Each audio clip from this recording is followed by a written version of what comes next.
Chers investisseurs, bien le bonjour et bienvenue sur la chaîne de l'investissement.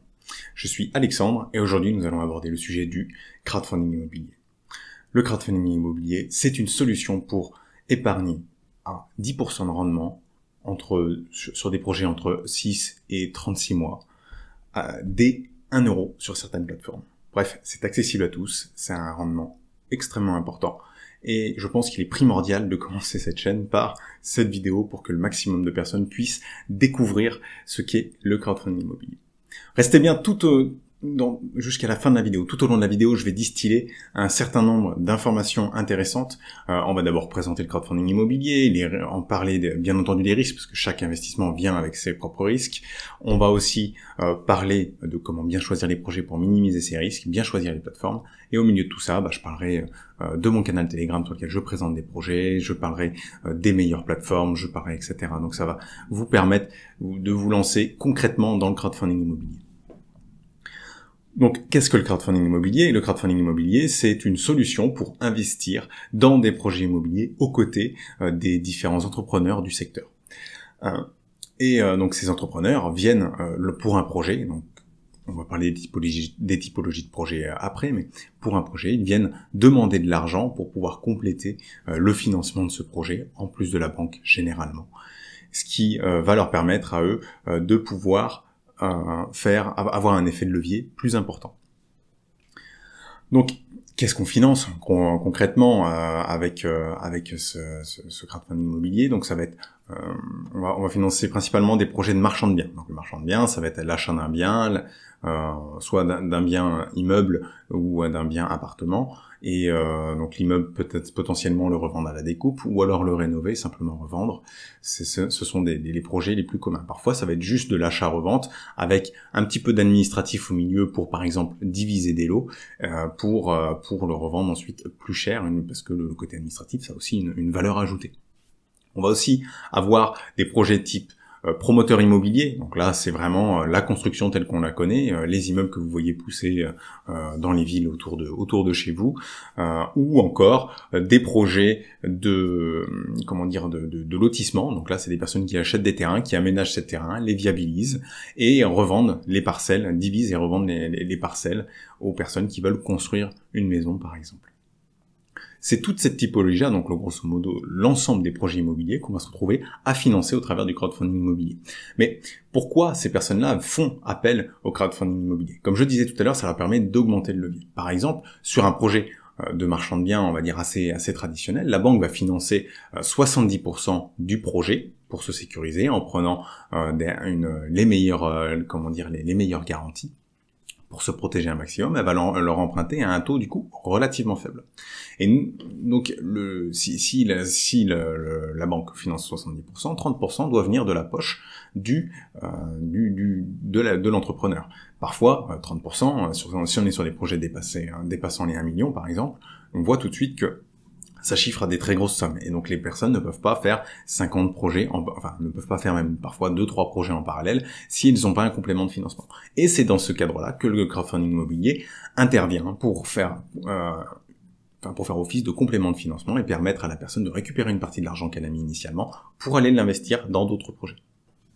Donc on permet d'augmenter le fait de levier de ces personnes-là. Et c'est pour ça qu'elles sont prêtes à payer un taux aussi élevé de 9-10%. Le plus souvent aujourd'hui on se rapproche des 10%.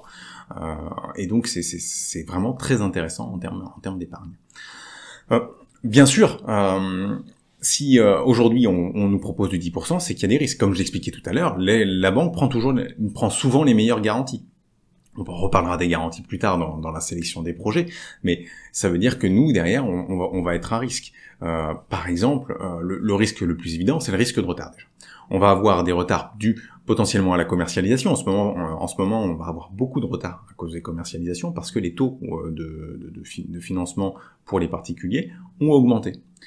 Et du fait que ces derniers aient augmenté, il devient parfois plus difficile pour les particuliers notamment de trouver des solutions de prêt.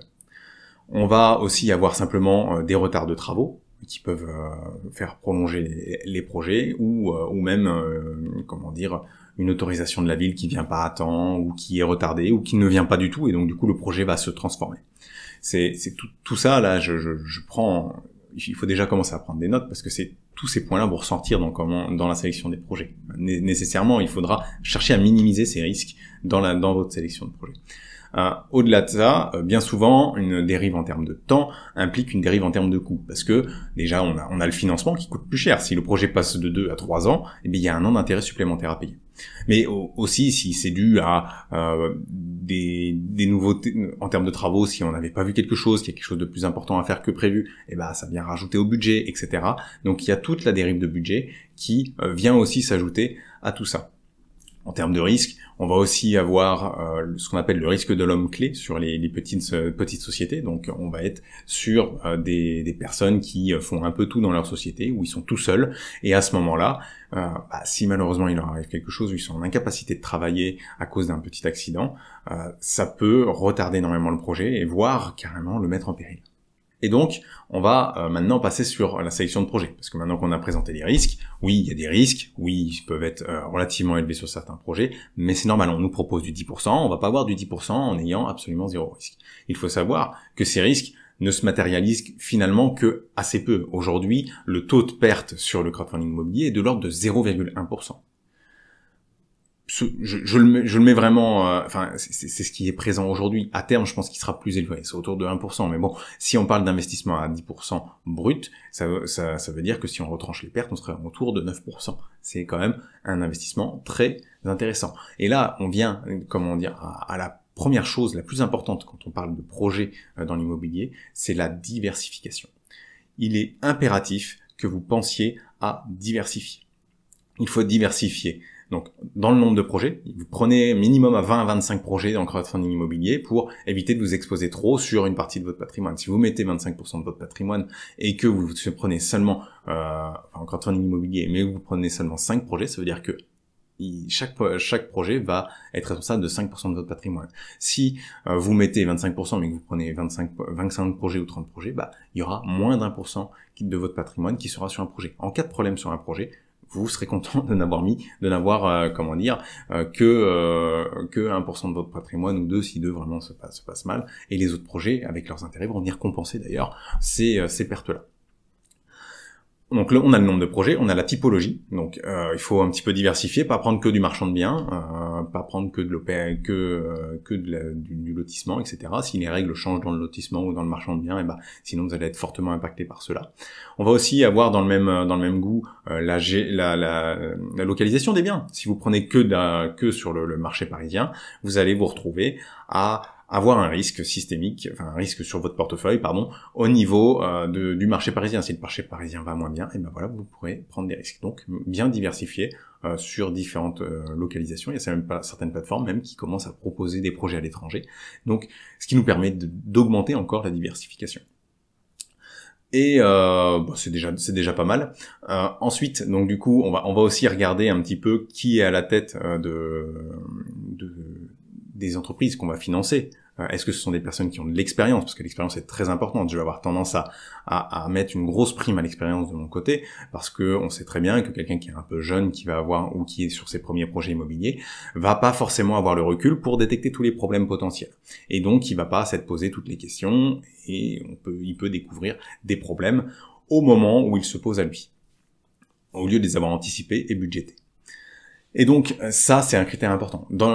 Lié à l'expérience, on peut aussi avoir l'âge de la personne. Et là, c'est ce que je disais tout à l'heure. Si la personne est un peu plus âgée, on voit des projets avec des personnes à plus de 75 ans. L'homme clé est à 75 ans. Je commence à être un peu moins à l'aise avec ces projets-là, puisque malheureusement le risque de maladie à cet âge-là est bien plus élevé qu'une personne qui aurait 50 ou 60 ans ou même 40 ans. Donc c'est un élément que je prends en compte aussi dans ma sélection de projets. Et enfin, on va avoir aussi et surtout les garanties prises sur le projet. Donc les garanties vont avoir déjà on va avoir la garantie qui est un petit peu la cohérence du projet. Déjà sans passer aux garanties juridiques ou aux garanties prises au niveau comptable, on va avoir cette cohérence de projet. Soyez sûr que le projet est à peu près cohérent dans ce qu'il apporte.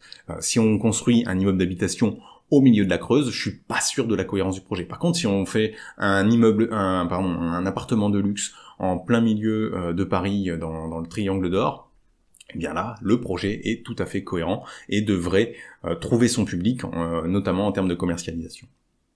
Ensuite, si on parle plus d'un point de vue juridique, etc., là, la garantie reine, les garanties reines, ça va être à la fois la fiducie et l'hypothèque. Donc l'hypothèque, surtout, qui est très connue et qui est très utilisée.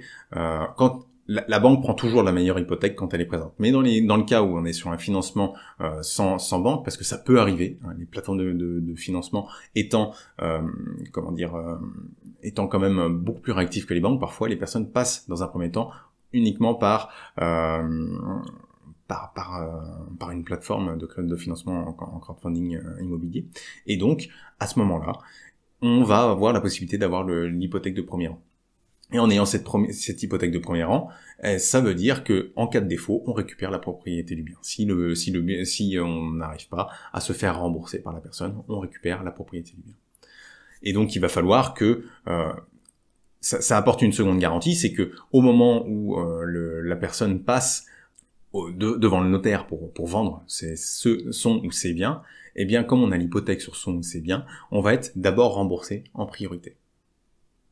On va avoir aussi l'hypothèque de rang 2, donc là ça veut dire qu'il y a déjà quelqu'un avant qui a le rang numéro 1, on va récupérer les miettes du rang 1, donc c'est une garantie un peu moins bonne. La fiducie, c'est la même chose, mais grosso modo, c'est une garantie plus sur les actions, sur la société en elle-même. Donc si le bien appartient à la société sur laquelle on a la fiducie, indirectement, on a le bien. Mais c'est une garantie un peu moins directe, cependant c'est une garantie très forte sur la société. On va aussi avoir la garantie à la première demande, là, qui nous permet de demander et d'obliger une société à rembourser la dette contractée.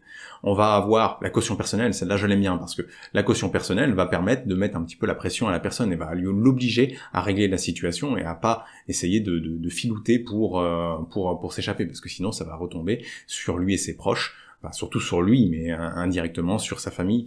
Donc c'est important d'avoir ce genre de garantie pour pouvoir impliquer la personne et qui est responsable du projet. Et depuis peu, on voit aussi des plateformes qui mettent en place des comptes, des sortes de comptes séquestres, donc où, à l'instar des banques, la plateforme de crowdfunding immobilier va contrôler les dépenses. Donc ils vont débloquer les fonds uniquement sur présentation de facture. Et ça, c'est vraiment très intéressant parce que ça évite aux personnes d'aller de filouter, encore une fois, et d'aller financer autre chose une fois qu'ils ont récupéré l'argent, si on n'avait pas d'hypothèque notamment. Il y a aussi des nantissements possibles de comptes courants, d'actions, de portefeuilles, d'argent, bref. Il y a tout un ensemble de garanties. Et donc, si on arrive à avoir des garanties assez fortes et cohérentes, par exemple, à avoir une caution personnelle sur quelqu'un qui a un fort patrimoine, c'est un truc extrêmement rassurant dans la sélection du projet. Et tout ça, ça rentre en compte sur la sélection de projet. Pour vous aider dans cette sélection de projet, ça fait maintenant pas loin, même plus d'un an que j'ai créé un Telegram, qui est donc un canal Telegram sur lequel je publie de manière ouverte des descriptions de projets. Donc comme ça, vous allez pouvoir regarder vous-même ce que j'analyse sur les projets et potentiellement reproduire aussi ces analyses de projets vous de votre côté et vous faire votre propre avis. Ça va vous permettre aussi de découvrir, on va y venir, mais des plateformes et des projets sur lesquels vous auriez peut-être pas été habituellement. J'essaie de traiter différents projets, différentes plateformes pour tous les budgets, même si les plateformes à bas budget sont pas extrêmement nombreuses, j'essaye d'aller voir sur plusieurs de ces plateformes pour vous proposer du contenu à tout le monde. Et enfin, donc, avant d'attaquer le dernier point, on va vite fait faire un petit point fiscalité. On a 10% de rendement, ces rendements sont exprimés, enfin en moyenne on va dire, et ces rendements sont exprimés en brut. Il y a bien sûr de la fiscalité. Et donc la fiscalité s'appliquera comme pour les dividendes sur les actions ou les gains d'intérêt par ailleurs, c'est-à-dire 30%. Pour la plupart des personnes, en tout cas, vous allez être impacté à 30%. Il y a des cas particuliers. Si vous avez des faibles revenus, donc moins de 25 000 euros imposables, et ben vous pouvez aller faire une demande de ne pas être prélevé à la source, et à ce moment-là, vous allez être appliqué à 17,2%, donc les prélèvements sociaux, plus 11% si c'est votre TNI, ou 0% si votre TNI est encore plus basse, ce qui peut être avantageux par rapport aux 30%. Et il y a aussi d'autres cas, si vous êtes par exemple à une sécurité sociale étrangère, voire que vous êtes résident fiscal étranger, parce que vous êtes quand même le bienvenu sur ces plateformes, même si vous êtes résident fiscal étranger. Et là, c'est en fonction de votre pays dans lequel vous êtes fiscalement, donc je ne peux pas vous donner d'informations. Et donc enfin, les meilleures plateformes. Donc moi, très court, on va commencer déjà par donner une information importante. Pour moi, les meilleures plateformes, ça va être Club Funding pour ceux qui ont des tickets à plus de 1000 euros, parce qu'elle présente beaucoup de projets, c'est très intuitif. Donc pour commencer, c'est très simple et je le conseille vraiment, même si les projets partent très vite. C'est un peu ça, c'est le côté un peu négatif, mais ça prouve leur succès. Et enfin, la première brique pour les personnes qui ne voudraient pas mettre qui voudraient mettre des petites sommes, puisque vous pouvez investir dès 1 euro sur la première brique. Le petit inconvénient de la première brique, parce qu'il y en a toujours sur ces plateformes-là, c'est les projets sont un poil plus risqués, mais par conséquent aussi un poil plus rémunérateur, parce que les rendements sont plus à 11% en moyenne, je vais dire, sur la première brique. Et donc, comment choisir ces plateformes sinon? Alors déjà, il y a une information à avoir, c'est que ces plateformes de finances participatives se sont quasiment toutes regroupées sous une association qui s'appelle Finance Participative France. Et cette association essaye d'édicter des bonnes conduites, des normes à respecter sur ces différentes plateformes. Et du coup, il y a une norme qui dit que chaque plateforme doit avoir une page indicateur de performance, et donc vous avez le lien nécessairement en pied de page des plateformes qui respectent cette norme, et vous allez avoir beaucoup d'informations sur cette page. Elle va vous indiquer le nombre de projets réalisés pour chaque année, les montants financés, les rendements moyens, la durée moyenne des projets, et ensuite on va aussi avoir donc cela pour les projets qui sont éventuellement en retard, un petit peu en retard, les projets qui sont beaucoup en retard ou en défaut, et enfin les pertes. Et donc en allant analyser ces différentes plateformes, en allant analyser plutôt ces différents indicateurs, vous allez pouvoir aller vérifier si ces plateformes proposent bien ces indicateurs et proposent bien des bonnes performances à ce niveau-là, si elles n'ont pas, par exemple, 5 à 10, voire 15% de retard sur leur projet. À 5%, ça va encore, entre 5 et 10, il faut commencer à se poser des questions. Quoique, en ce moment, avec la conjoncture actuelle, c'est entre 5 et 10%, ça peut commencer à s'entendre et on va voir des dérives dans l'avenir. Et ce qui est très important, c'est pour les plateformes qui ont un long historique, aller regarder leurs pertes sur les premières années d'exercice. Parce que les pertes, généralement, c'est un point technique sur lequel il est intéressant de s'arrêter, mais les pertes ne se manifestent pas 1 à 2 ans après le début d'un projet, parce que ça rentre en plusieurs phases. Si un projet se passe pas bien, dans un premier temps, il va être en retard, derrière, il va passer en défaut, il va y avoir une discussion à l'amiable, si ça n'aboutit pas, on va passer en justice, et potentiellement, avec les garanties, on va pas récupérer l'ensemble de la somme. Donc ça veut dire aussi que un projet qui est très en retard, tout peut bien se dérouler, vous pouvez récupérer l'ensemble la plupart du temps d'ailleurs, vous allez récupérer l'ensemble de votre argent. De même, lorsqu'un projet est en défaut, ça veut pas dire que vous n'allez pas récupérer au moins une très grosse partie de votre argent et même des intérêts. Donc il faut quand même ne pas avoir peur de ces statistiques s'il y a quelques projets en retard. C'est naturel et c'est le fonctionnement normal de ces plateformes-là. Et donc, si malheureusement la plateforme a assez peu d'historique, vous n'allez pas pouvoir analyser tout ça. Donc là, vous allez avoir un deuxième critère qui va rentrer en compte, ça va être un peu le CV des personnes qu'il va y avoir dans ces plateformes. Et par conséquent, il va falloir aller un petit peu sur les plateformes un peu neuves, sur LinkedIn, etc., pour aller voir qui sont ces personnes-là, si elles ont déjà fait des choses similaires dans le passé, si elles ont déjà travaillé dans le monde de l'immobilier ou de la finance. Moi, si vous débutez, je conseille de partir sur les plateformes les plus anciennes et les plus sur lesquelles on a quand même un certain recul. Ça va vous permettre d'éviter les mauvaises surprises, parce que parfois il peut être un peu difficile lorsqu'on découvre de pouvoir critiquer suffisamment et avoir le recul nécessaire pour critiquer une plateforme. Donc voilà. D'ailleurs, je peux citer quelques autres plateformes et j'ai un article, je vais le publier. Je sais pas si c'est en haut à gauche ou en haut à droite par rapport à moi, mais je vais publier je vais placer un lien vers mon article qui propose un classement de ces plateformes-là. Donc, dont vous allez voir, Club Funding et la première brique sont assez hauts dans ce classement-là. Et donc je peux donner quelques autres noms qui sont dans cette liste. On va avoir Baltis Capital, on va avoir Fundimo, on va avoir Anaxago, il n'est pas dans le classement, mais Anaxago est une plateforme quand même qui a une certaine bonne réputation. Homunity, voilà. Là, vous avez déjà de quoi faire. des choses intéressantes avec toute cette plateforme-là. Si vous avez un peu d'argent à placer, je vous conseille d'aller regarder toutes celles-ci. Par ailleurs, n'hésitez pas à aller quand même sur l'article, même si je vous ai donné le nom et à taper, j'ai quand même des partenariats avec quelques plateformes. Donc oui, je suis rémunéré si vous passez par ces plateformes-là, mais vous avez généralement un bonus. Donc autant en profiter, c'est quand même un petit cadeau de bienvenue, toujours sympa, ça peut monter jusqu'à 100 € de cadeau.